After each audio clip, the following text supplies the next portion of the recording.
All right, welcome back, everyone, to another episode of TLDR, in where we talk about tech, IT disasters, and the fine art of staying ahead in a world that never stops throwing curveballs. I'm your host, Sebastian, Principal Solutions Architect at N2WS, a company that makes sure your backups are as solid as your caffeine addiction. Now, today's episode is a special one because we're diving into a topic that doesn't get nearly enough attention: the mental health of cybersecurity professionals and IT admins. These are the folks who keep the world running, yet somehow they're always the most overworked, underappreciated, and blamed for everything professionals in any company. Password leak, their fault. Phishing scam, clearly they should have stopped Dave in accounting from clicking on that free gift card email. To help us unpack this interesting topic, I have a fantastic guest today, Dr. Andrew Reeves, Deputy Director at the UNSW Institute for Cybersecurity. He's not just an expert in cybersecurity, he actually studies the mental effects of dealing with cyber threats every day, which makes him the perfect person to tell us why IT admins don't just need better tools. Dr. Reeves, welcome to the show. Can you tell us a bit about yourself, where you're from, and what your research focuses on? So, pleasure to be here, Seb. Thank you for that wonderful introduction. I couldn't have said it better myself. As you said, so I'm the Deputy Director of the Institute for Cybersecurity here at the University of New South Wales. I'm actually based in Canberra, Australia's capital, but I'm between Sydney and Canberra for the most part. And I call myself a bit of a weirdo, as I know a lot of us do in the cyber field, because my background originally was not cybersecurity. It was psychology. I trained to be a psychologist. I still maintain that registration because I'm a glutton for punishment like that.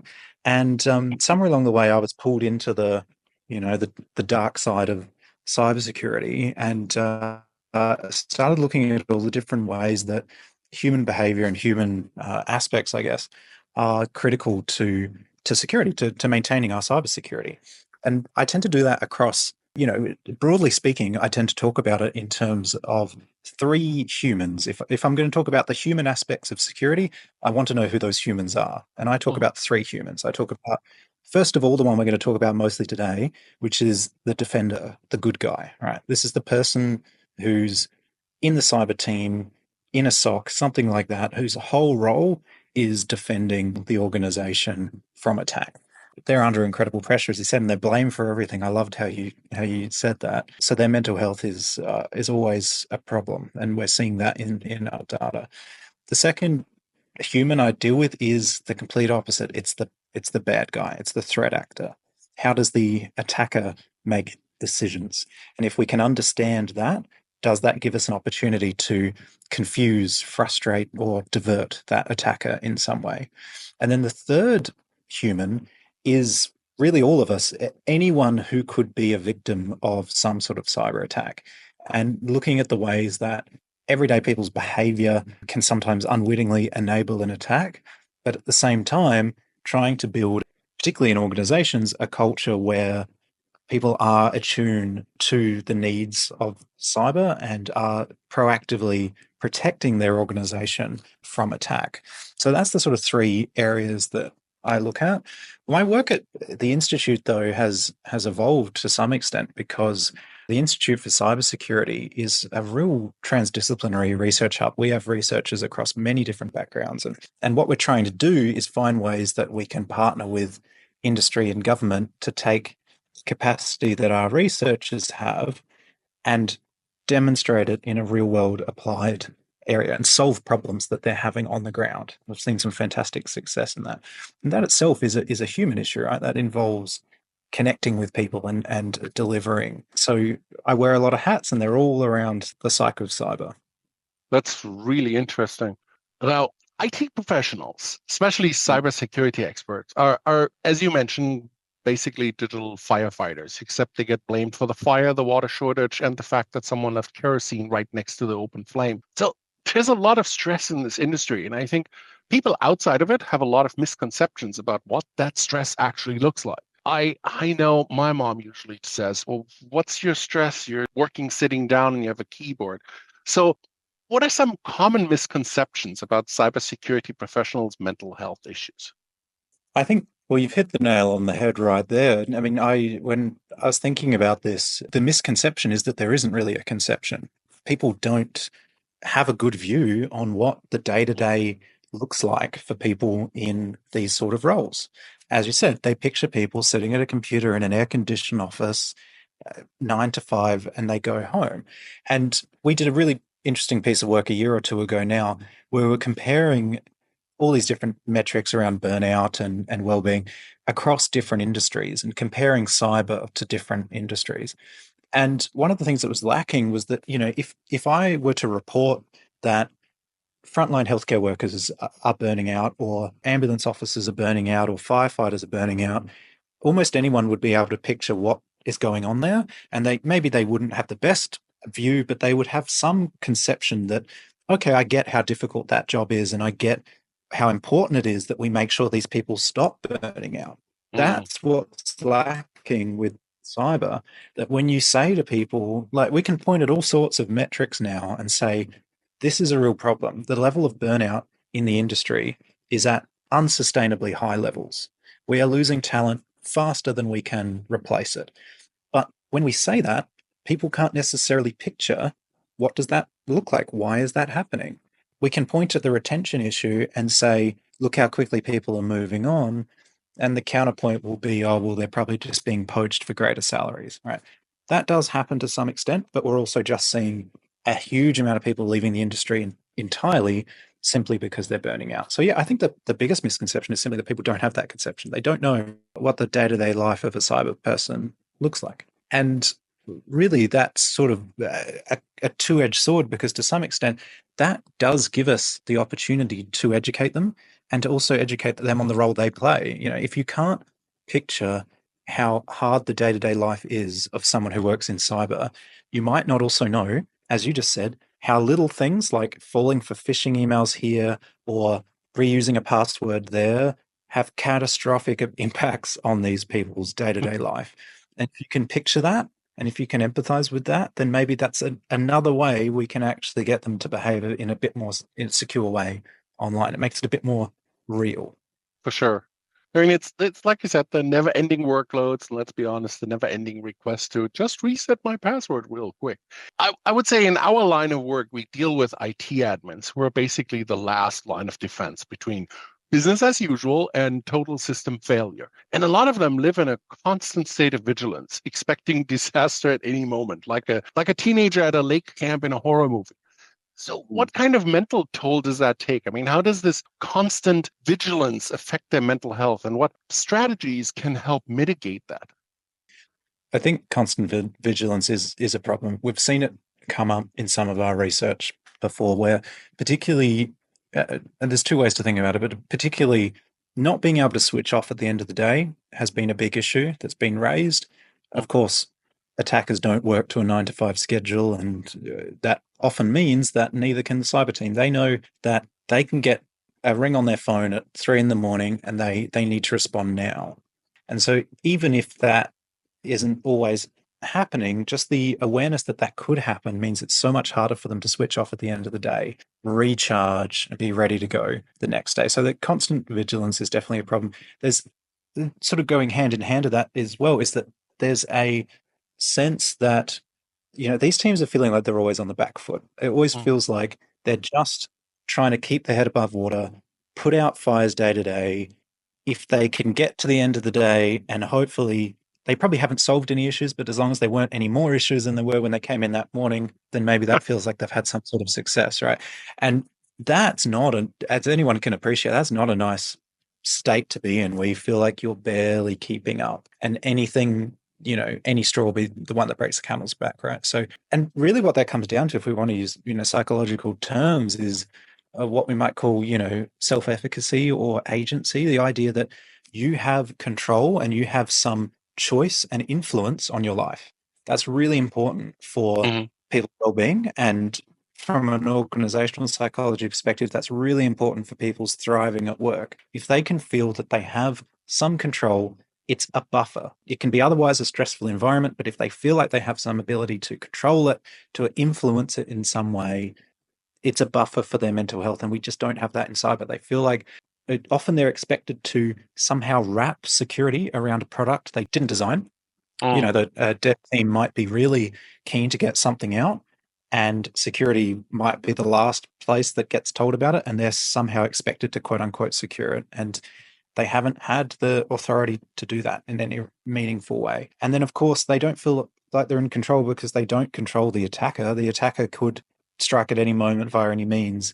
And so they end up in this quite responsive, reactive type approach, which can be fine for individual instances, but if that's all you're doing 9 to 5, it can be, and longer than 9 to 5, it can be draining. And so one of the ways you can try to get around that, one of the ways we've been looking at, is trying to find examples where we can give these cyber teams some sense of self-efficacy, some sense of agency, where they are able to be proactive. And a great example of that is the work we do on cyber deception, which is, as you might be familiar, the idea of, rather than waiting for the attacker to do something and we respond to it, what if we actually set up traps in our network Mm, that scare the attacker? If we know the attacker's in our network, what if we, rather than just trying to flush them out, what if we proactively mess with them, lure them, misdirect them, so that we can maybe try to learn something more about them? At the very least, we slow them down and confuse them. And maybe if we work out what they're going after, we give them a fake version of what they're going after. So they think they've got it, but they've actually got a bunch of nonsense data, in a hashed thing that they spend forever trying to break into, only to break into it to find there's nothing of value. So all of these things are just little examples of how the defenders can actually start to take the fight back to the attacker, right? It's not just going to be you doing stuff on us. We're going to come to you and we're going to try to undermine what you're trying to do. Even if that's only a small part of their job, having some little part that they are able to take control at, and where they mm. are able to say, this isn't just you attacking us, we are attacking you, that can be a really valuable thing to do. So, yeah, really, I'm really passionate about that. And then partly it also comes down to just the general lack of appreciation, as we talked about, right? The broader organization doesn't necessarily understand what they're doing. Mhm. And so when an attack happens, they'll hindsight becomes 2020 and they'll say, why didn't you do XYZ? But at the same time, when they were trying to do XYZ, they probably got a lot of pushback because Yeah. it made things slower. They tried to implement multi-factor authentication and everyone grumbled because it slowed down their lives. It was frustrating to use, etc. But then when an attack happens, they say, why didn't you have this or that in place to defend against it? So yeah, it's a really difficult area to work in. But I think, yeah, if we can find ways to give them back control, that's the place to start. So yeah, it's very interesting. It's like this digital cat and mouse game. Yeah. Speaking of disaster, nothing keeps IT admins up at night like the fear of being the one responsible for a system failure. I mean, that kind of pressure can't be good for anyone's blood pressure. Do you think that prepping and contingency plans, I guess testing beforehand, can help ease that stress, or is that just another thing to stress about? It can help. Just doing the odd tabletop simulation isn't always going to solve things.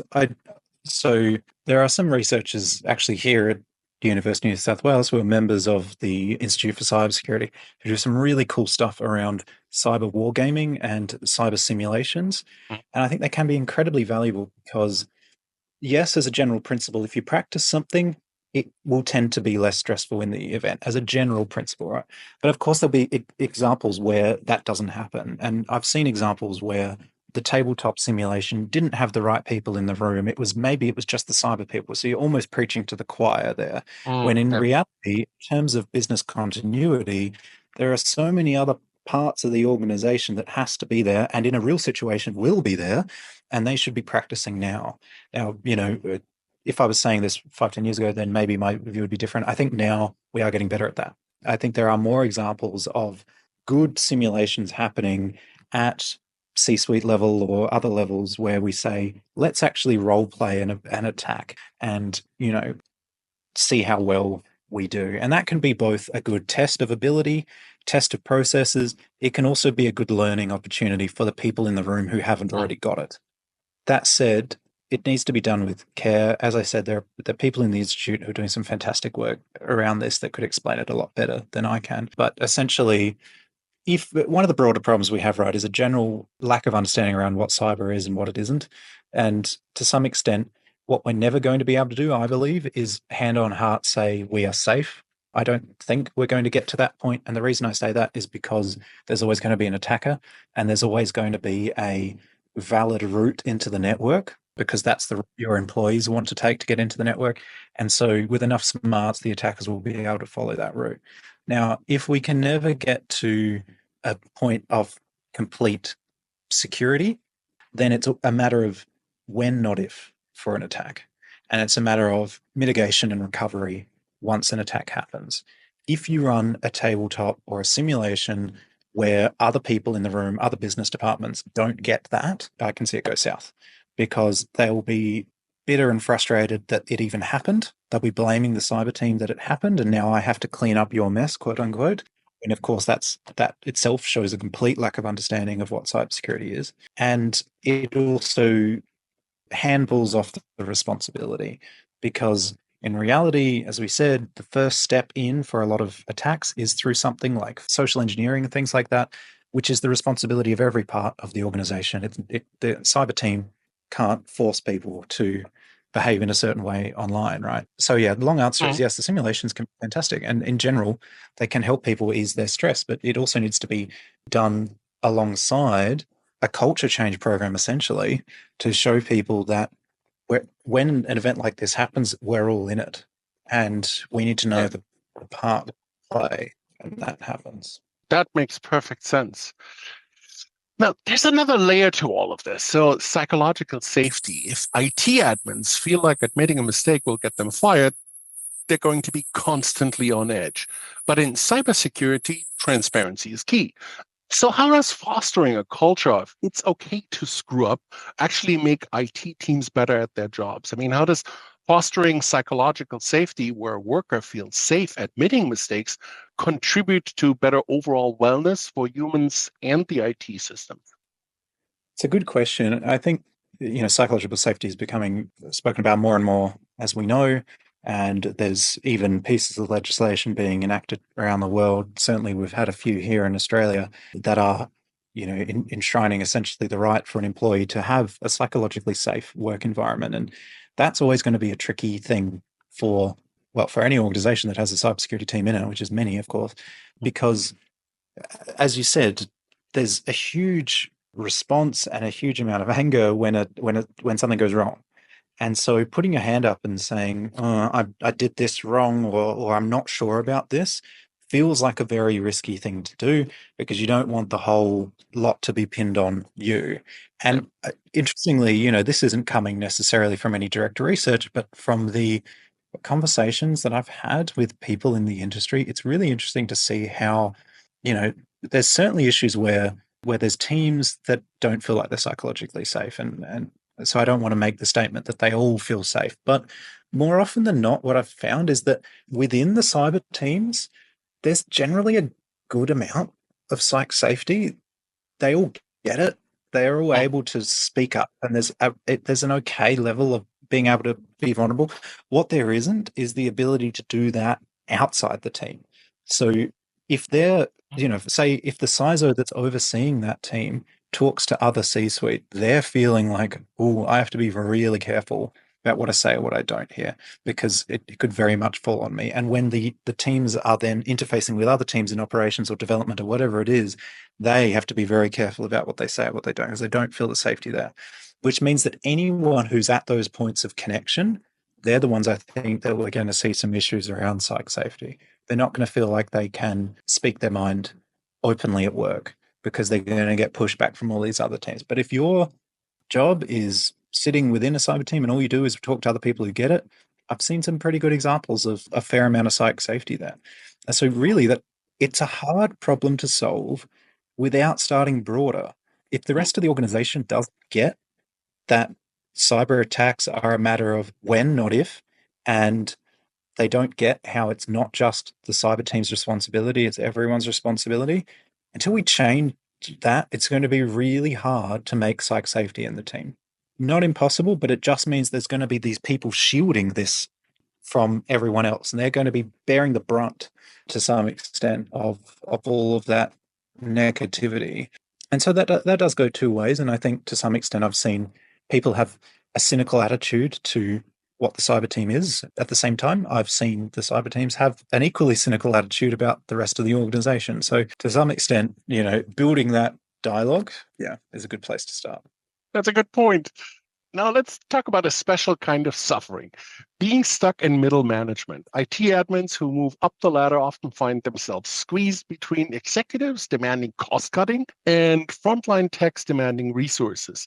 Neither side likes them. They're like a digital step parent, never fully accepted. What kind of mental health toll does that take? I mean, how does this no-win situation impact their mental health, job satisfaction, and stress levels? And what coping strategies can help them navigate these conflicting priorities without actually burning out? It's a really good question. And it sort of touches on what I was saying before about how people in these roles tend to be those ones that are a bit more of the buffer, right? And they're getting it from both sides. It's interesting because we did some work. So I used to be on the board of a company called Cyberminds that looks at the mental health and mental well-being, I should say, of people in the cybersecurity industry, predominantly in Australia, the US, UK, and France. And we did a piece of work with a couple of clients last year where we were looking at their mental well-being of their cyber professionals across the board. Mhm. And we saw a really interesting thing with this middle management group that you're talking about here, because you're absolutely right. They've got the normal stresses that many people in these roles, whether you're cyber or not, if you're middle management, I think anyone could relate to getting it from both sides, right? But there's another thing we notice as well, which is that we're getting into this kind of generation of people who are at that middle management stage. Cyber is an evolving industry or sector or whatever we want to call it. And so people have come into the industry from lots of different places. They've probably started having to take a lot of stuff at work, and they've probably had some bad experiences themselves. They've had a leader that overburdened them, or felt like a particular leader had overburdened them. They felt like they'd been when they were the bottom of the tree, they were burning out, right? But now these people have gone up and they're in this middle management layer, and some are overcorrecting and are trying to not be what they had. Now that's great. That's super benevolent, right? Because they're trying not to Mhm. continue the pattern. Yeah. But we had a couple of examples where that level was showing signs of burnout way above anywhere else. And if you looked at the members in their teams, the teams weren't burning out. In fact, some of the teams were saying they were bored and underutilized. And it was because when we spoke to that middle management layer, they said they were scared to delegate too much to their team because they didn't want to do what they had experienced. They didn't want to overload their teams. And I would say to them, well, have they told you they're overloaded? Oh, no, but when I was them, I would have never mentioned I was overloaded. So I'm just going Oh. to assume, right. And so it's this really interesting thing because it's completely benevolent, right? There's no malice behind that. And of course, a completely human thing to do. But at the same time, there's an opportunity there to educate that level around what you might call healthy delegation, finding ways so that you're not always shouldering it, delegating stuff down to team members. It helps grow their skills. It makes them less bored, right, at the end of the day. And it also means that hopefully you're not the one who's burning out. So yes, I think there are the normal stuff you see with middle management, but there's also some really unique things happening in the industry, some unique cultural things that I think are worth paying attention to. Yeah, it's very complex. It's very interesting. I never thought of it the way you just described it. That's a very good point. Somebody can overcorrect there. So I have to ask, do you see anything coming down the pipeline, whether it's new threats, new regulations, or just new levels of stress that will impact IT and cybersecurity professionals in the next few years? Do you see future trends in cyber, either positive or negative, that affect these employees?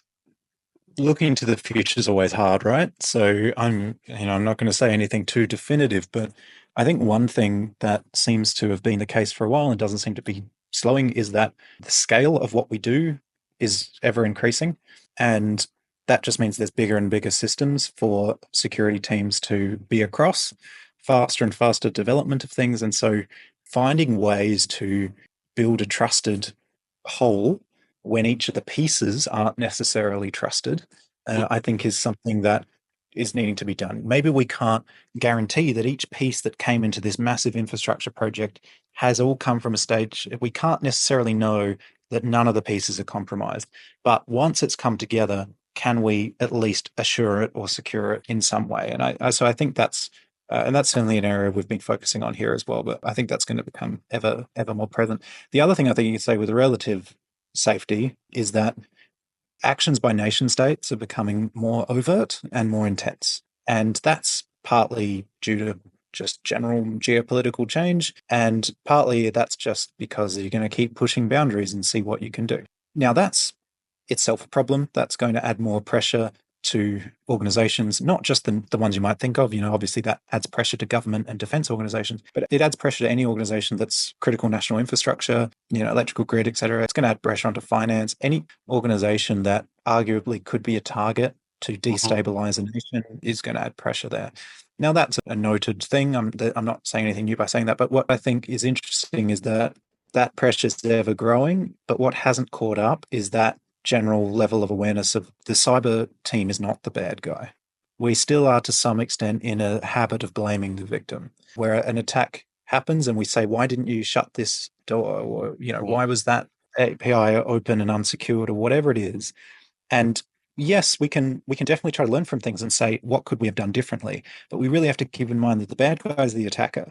The bad guy is the one that tried to break in. And I don't think we've got that here. And I do worry that what would happen is if a nation state brought down some big system, knocked out the power in a state or something, in Australia, for example, we would run around and say, why did the electrical regulator allow that to happen?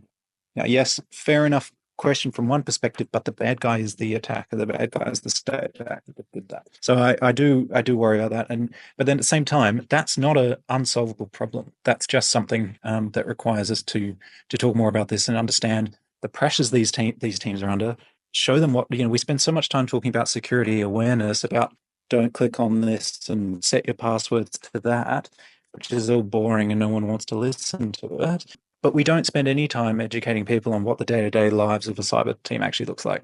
How many near misses have they saved us from? How frustrating would it be? We all were frustrated when we had to change our driver's licenses and things after, say, the Optus breach. How many similar breaches have we avoided because that team stopped us? Like, if we can build that appreciation of what they're doing, it will not only help benefit their mental well-being at work of feeling appreciated, but it'll also prepare us for as these bigger events start to happen.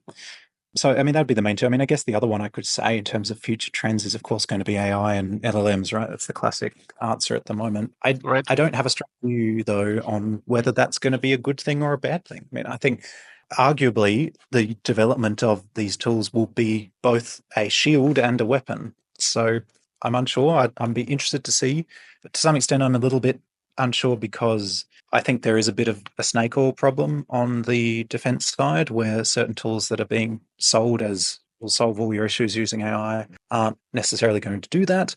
And we run the risk of the same issue that a lot of cyber teams, I'm sure, relate to, where a new piece of tech is bought and implemented, and then they sort of say, oh, well, we're secure now, right? Because we've done X, Y, Z. And in reality, that's never going to do that. So yeah, I do worry about that. But on the same time, I think it does also give us opportunities to potentially take the fight back to the attacker in some way. So I'll be really interested to see how that goes. And I don't necessarily have a strong view on it now. The only other thing I would say about that is, I'm not sure which side, but I think that asymmetry problem is going to continue to be a problem here. So the defenders have to succeed 100% of the time. The attackers only have to succeed once. We say that all the time, right? And that's going to be an issue with even when we're trying to implement an AI system. Like, yes, there's a snake oil problem on the defense side. There's probably a snake oil problem on the attacker side too. But that asymmetry is going to come in. It matters more that the defense side succeeds 100% of the time. And so that's all I'd say about that. Well, Dr. Reeves, this has been an absolutely eye-opening conversation. I think we've confirmed that cybersecurity professionals don't just need training, they need understanding, vacation days, and maybe a hug from time to time.